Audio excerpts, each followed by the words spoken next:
Jason Rzucidlo reporting from a special meeting of the Detroit Economic Club. Stay tuned for comments from Ford President and CEO Alan Mulally coming up next right here on AmericaJR.com. This is such an important relationship with the UAW. Ford's had a phenomenal mutually beneficial relationship with the UAW over the years. But when we got together, the decision that we made together was, were we going to take the actions that we needed to be able to get our cost structure in line, get our work rules in line, our benefits in line, so that we could actually make cars in the United States again. And that's what we decided to do. And that transformational agreement that we did with UAW, where we dealt with the retiree health care costs, all the legacy costs. We also went from defined benefits to defined contribution. We developed a competitive wage structure. We worked on all the wages and benefits and the work rules. And the proof point of this, which was like the all-time proof point, is that right now we are converting a truck plant in Wayne over to a car plant. And we're going to make the new world-focused car in Wayne. And we're going to make it in the United States with U.S. workers. And we're going to make money on it doing it worldwide and in the United States.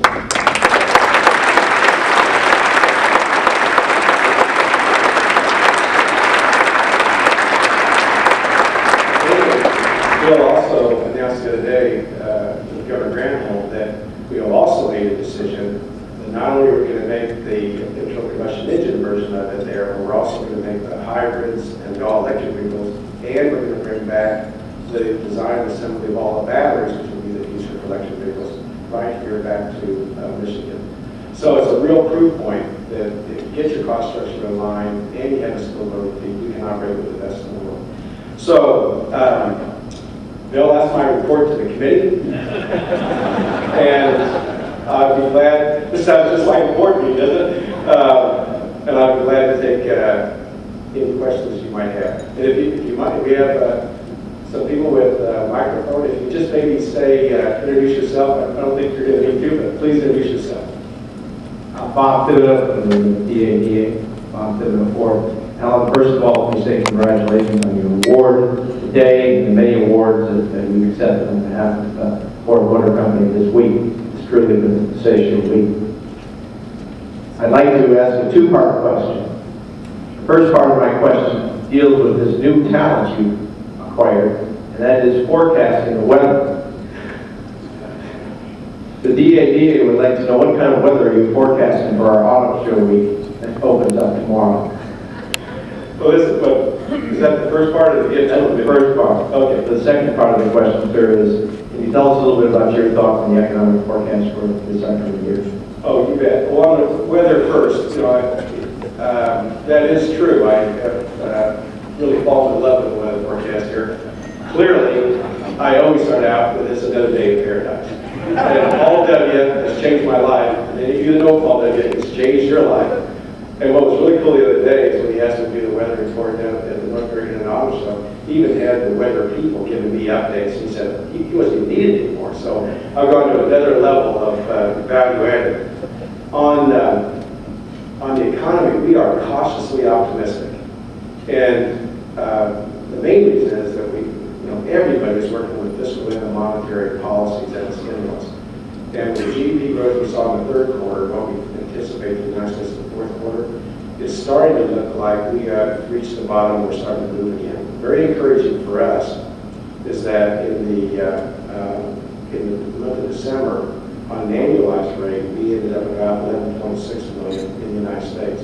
Now for the year, we're at 10.5 million, which is the lowest in 30 years in this industry.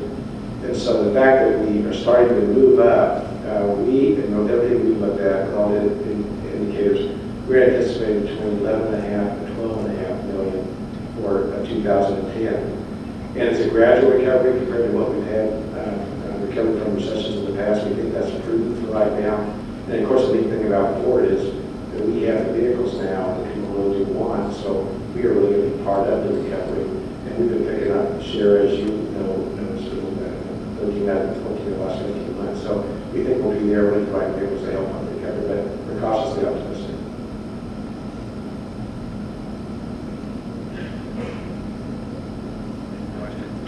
Yeah, one over here, please. Yeah, your mic's on. Thank you very much. Congratulations to all the winners. My name is Otis Mathis, and I'm the newly elected president of the Detroit Public School Board, and we're going to do great things, believe me.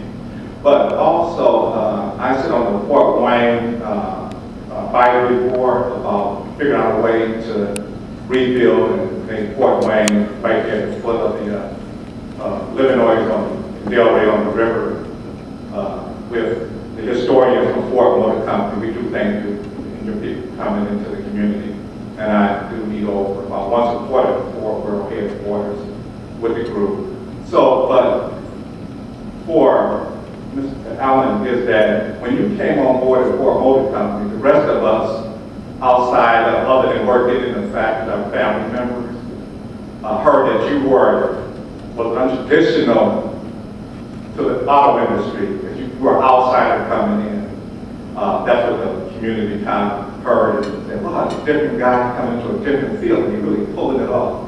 What do you think even about others have non-traditional experience in the field, industry, or education, because you're sitting on the educational boards, coming in even as superintendents of schools, or how do you think that fits, or even as teachers, because that's the top non-traditional teachers coming into the class. Sure, I understand, very good, I understand. Well, I remember the first day I was here, and I believe everything I read in the local papers. I get up early to read the papers here. The first day, huge headlines. What does an airplane guy know about the car business? And then the next day, 3-inch headlines. Well, maybe that's a good change. I was going to go with the other guys. So I thought that was a lot funnier than that. And of course, they've adopted me now, and they go on performance. I think, well, Bill and I talked a lot about that on the first day too, and Bill will tell you, whether or not he was looking for somebody that had a set of skills, and clearly Boeing is the United States' largest exporter by about 10 times. We operate globally around the world. Here's what's really interesting. Well, the answer to your question is, you really want to have the right person with the right experience that day. I'm not just talking about me in this case, but if you look at the industries of commercial airplanes worldwide and the automobile industry, it's almost exactly the same. About a third of the market are the Americans, about a third are Russia and Europe, and about a third of the market are Asia Pacific. It's exactly the same for cars as it is for airplanes.